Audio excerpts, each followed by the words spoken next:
Kalau kita nak cakap sekarang ni takut. Pasal pihak polis yang saya beritahu tidak ada SOP. Jadi siapa sebut, kita panggil. Dan saya dah 5 kali kena panggil. Padahal saya tidak mengacu sesiapa. Jadi boleh tak yang Bapak Menteri minta supaya Ketua Polis tarik balik kenyataan itu dan berikan penjelasan secara terperinci. Yang keduanya saya nak tahu tentang status kalimah Allah. Di manalah kedudukannya dan bagaimanalah cara kerajaan nak menyelesaikan masalah itu. Terima kasih. Sila Menteri. Terima kasih. Akan saya dari Pago. Kalimah Allah.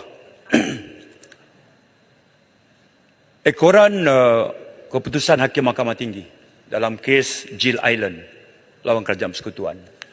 Tan Sri sedia maklum bahawa keputusan itu memenangkan Jill Island atas asas bahawa Jemaah Menteri pada mesyuarat 1986 dulu terhadap 4 istilah telah diberikan keputusan yang dianggap sebagai partially banned. 4 istilah. KDN sebagai kementerian yang mengawal selia melalui Akta Penerbitan dan Mesin Cetak mengeluarkan arahan pentadbiran beberapa bulan selepas keputusan Jemaah Menteri. Arahan pentadbiran di bawah KDN melalui bahagian PK ialah totally banned.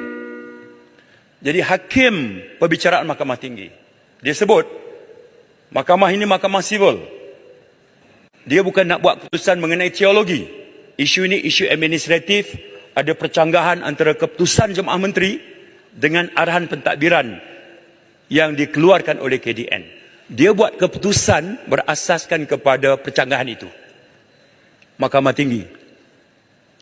Peguam Negara kemudian menasihati bahawa kita tidak meneruskan rayuan.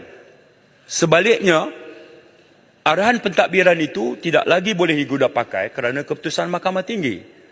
Maka kita mengadakan arahan pentadbiran yang baru. Bagaimana arahan pentadbiran baru? Kita telah mengadakan sesi libat urus 5 kali. Dan kemudian hasil libat urus itu telah pun kita bentangkan pada MKI yang dipengusikan oleh Tuanku Sultan Selangor. Saya dipahamkan agenda tentang hasil libat urus itu sebagai satu cadangan ke arah membina arahan pentadbiran baru dijadualkan akan dibentangkan kepada Masyarakat Raja-Raja yang akan bersidang di antara 25 hingga 27. Okay, itu hasil sekarang ini ya. Hasil perbincangan dah ada, dah dibentang pada MKI, dipengusi Sultan Selangor dan dijadualkan dibentangkan oleh Sekretariat MKI kepada Majlis Raja-Raja. KDN akan mengambil panduan daripada situ untuk mengadakan garis panduan yang baru bagi isu penggunaan kalimah Allah. Baik.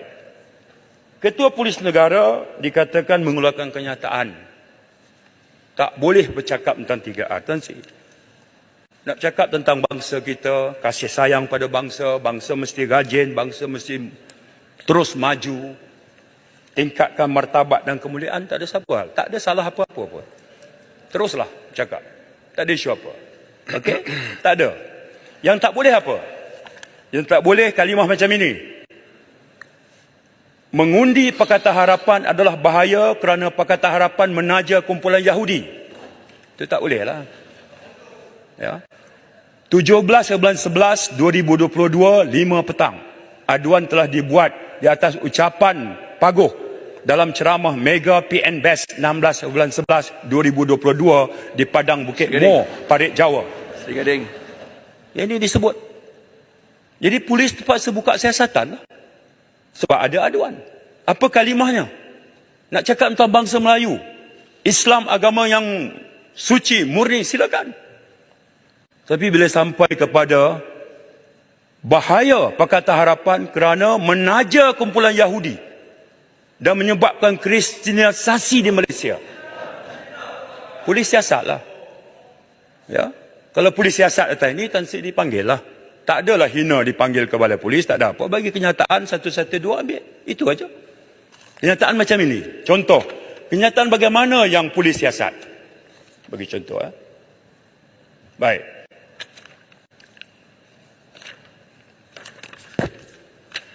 Saya ambil contoh. Baik. Ini yang dibuat oleh Marang, 30 Julai 2022. Ada aduan dibuat. Sepanjang 22 bulan memerintah, Pakatan Harapan telah merungkai Perlembagaan Persekutuan, buang Islam, cabar hak istimewa orang Melayu. 22 bulan saya dengan Pak Goh sama-sama dalam kerajaan.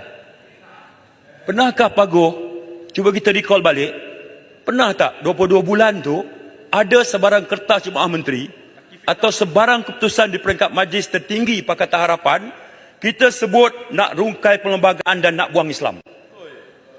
Tak ada. Tapi ini diungkap.